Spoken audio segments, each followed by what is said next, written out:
So what's up guys, I'm Black Ops Zombies and welcome back to another video on the channel where today we've got some pretty interesting news about the future of Call of Duty Zombies. Even though it may seem like a long way away now because we had the news that Treyarch's next game has been delayed from 2023 to 2024, they're getting an extra year to work on the game, which is good news in itself because we've seen the state of Zombies games we've got recently. Vanguard especially, Treyarch only had 6 months to work on that game and it was only a small portion of the Treyarch Zombies team working on it. In fact, I'm pretty sure that some of the multiplayer guys are working on the Zombies mode in that game, which explains why it isn't up to the standards that we've seen from recent Treyarch experiences. And you can even go back to Cold War, whether you think that game was good or not, Treyarch still didn't have the full time that they usually would have, being 3 years, to work on it. Cold War was originally Sledgehammer's game and then Treyarch came in to finish it off. So Treyarch, unlike other developers, Infinity Ward for example, haven't had the full time to work on a Zombies mode since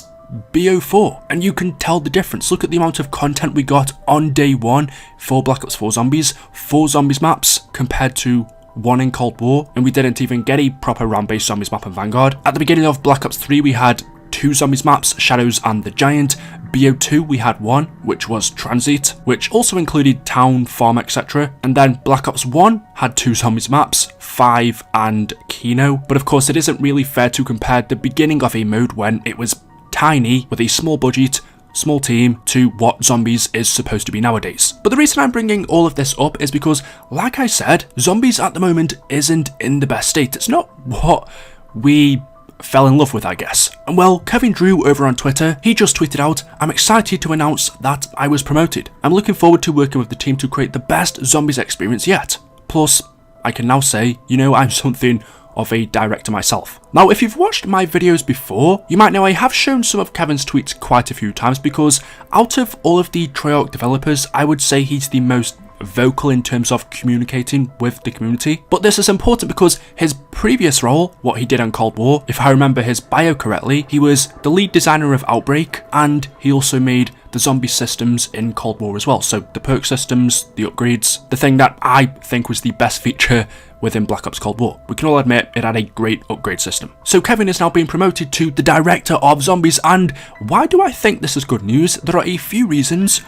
One, as I just mentioned, over the past year or two since Cold War's release, he's interacted a lot with the community. He would have seen in all of his replies what everyone thinks of his games, including Vanguard, even though, if you don't know, he doesn't actually work on Vanguard Zombies. But he would have seen all of the feedback that everyone would have been giving him on Cold War, and so using that, now that he's the director, he has the power to take whatever feedback he was given and actually add it into the next game. The things that people didn't like in Cold War, he now has the power to say, okay, we'll fix this, this is what we can make better. And combined with those leaks telling us that Treyarch are getting an extra year to work on the game, it could be very, very promising. One of the developers did reply to his tweet. This person is the lead sound designer at Treyarch, where they said, "I can't wait to make some sounds for things that neither of us can talk about. Maybe a boom or a kablooey." Kevin replied, "I can't wait either." Obviously, at the moment, Treyarch are working on their next game. The Zombies mode out of everything in Call of Duty is always the most secretive, so the way they're talking here kind of gets me excited even though they don't really tell us anything. I think this is a pretty good time to actually go back and take a look at the feedback that Kevin got for Cold War. Maybe from that, we could see potentially what improvements he could make in their next game. I remember this tweet from Codename Pizza where he said, "Damn, I miss Call of Duty Zombies feeling like it had passion put into it. Like you could physically feel the love, sweat, and tears poured into projects produced by Jason Blundell, Lee Ross, and Cameron Drayton, and even Jimmy Zelensky." And Kevin Drew, remember this was a month ago, replied saying, "But for real, we still love making zombies. I hope we can hit some of the things that you think Cold War lacked in the next game." Kevin did get a bunch of replies to this tweet telling him what could be improved, but just before I get into that, it's funny because Pizza's tweet mentions past directors of Zombies, Jason Blundell, Lee Ross, Cameron Drayton, and here we are now where Kevin, yesterday, has just been made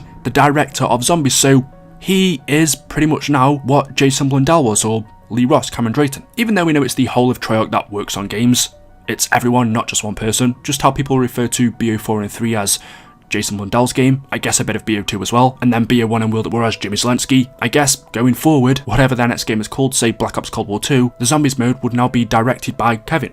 Anyway, taking a look at some of the stuff that people were asking for, from what I can see, the main things that people want are more maps which was a problem in Cold War if you didn't play Outbreak. That game had Die Maschine, Firebase C, Mal der Toten, and Forsaken, 4 round-based zombies maps. The last time we got that amount was World at War, I think, back in the very beginning. So that's definitely needed. I think with them having more time, that's probably going to happen anyway. The next thing that a lot of people are asking for are more Easter eggs. Again, I can agree with that. Cold War didn't have as many Easter eggs in maps compared to what we usually have, especially BO3 and 4, or actually just BO4. There were so many side Easter eggs in the Chaos maps. There were a ton in the Ether maps. At the beginning of Cold War, we had quite a few in Die Maschine especially, but then after that, I felt it kind of started to fade out. Again, whether that was a time restraint thing, I don't know. More than likely that is the case. Some other feedback that I saw, and what I'd also give to them myself, is I don't think the quality of cutscenes that we had in Cold War were anywhere near the standard that we saw in BO4 and 3. Now, I don't know the reason as to why this was. If you just look at them, visually they didn't look anywhere near as nice, they weren't as clean, and one thing that Cold War missed were intro cutscenes. If you think about it, we did have an intro cutscene for Die Maschine, but we didn't have one for Firebase C, Malware, or Forsaken. Up until that point, that was a staple in zombies. And when it came to outro cutscenes, we didn't have one for Die Maschine. The one we had for Firebase C looks terrible, I mean, in quality, but the one for Mal der Toten and Forsaken look okay. Also, Cold War didn't have director's cut trailers, which was something I really loved about BO3 zombies. I also don't think Black Ops 4 did this. It was just a BO3 thing, but when those director cut trailers came out for each map about a month after they released, they were just really cool, so it's not a big one, but I'd love to see them return. Another massive complaint is a lot of what we saw in the Cold War Zombies maps were reused from the multiplayer. The only map that was completely unique was Die Maschine if you don't count Nacht and Toten, but in terms of multiplayer maps, Nacht was a previous Zombies map, whereas Firebase C used a little bit from the multiplayer, so did Mal der Toten, and Forsaken was, well, most of that map was from the multiplayer. A few other things people were asking for was a more refined version of the point system, or just revert it back to what it used to be. Personally, I don't mind the point system in Cold War, maybe that's just because I've gotten used to it. I still did prefer the original just because it meant that actually aiming on the body and counting your shots and then knifing meant something. People were also asking for an improvement on the storyline. I can definitely agree on the way it was told in Cold War. There was just so much intel. A lot of it was filler, and even the stuff that wasn't filler, just because there was a lot of it, it felt very overwhelming to the point where towards the end of the game I was like, I don't really care as much as I want to or I should, just because you were given so much at once and also in a format that wasn't really interesting. When we've gone from being told story information through awesome character quotes from a set playable cast, we were also given story information through intro and outro cutscenes. Ciphers, we don't really have them in Cold War anymore, to in Cold War just being given everything through intels and documents. The story in Cold War just wasn't as interesting, and the main thing that I've just said that 100% has to be a thing in Tryout's next game is a set playable cast. Out of anything I've mentioned, after going back to play BO4, BO3 zombies, playing with the Ultimus crew, the Primus crew, the Mob of the Dead characters, the Shadows of Evil cast, and then returning to Cold War playing as boring, lifeless operators, it is so important in Tryout's next game that we play as a set playable cast, or at least give us the option to play as a set cast that they give us, or if you want to and aren't interested in the story, you can just play as operators. But there has to be a set cast for me, because otherwise, zombies just feels a bit lifeless. The environments in Cold War weren't that appealing anyway, so when they also added lifeless operators onto that, it felt a bit too much like multiplayer. You can tell so much storyline through a set cast, that straight away takes away the need for loads of intel. So yeah, for me, that is number one out of anything. Hopefully, and I am very hopeful with Kevin now being the director, he has seen all of this feedback that everyone's given him, and he can implement the good stuff in Cold War into the next game, and also implement stuff that people didn't think was as good and improve it to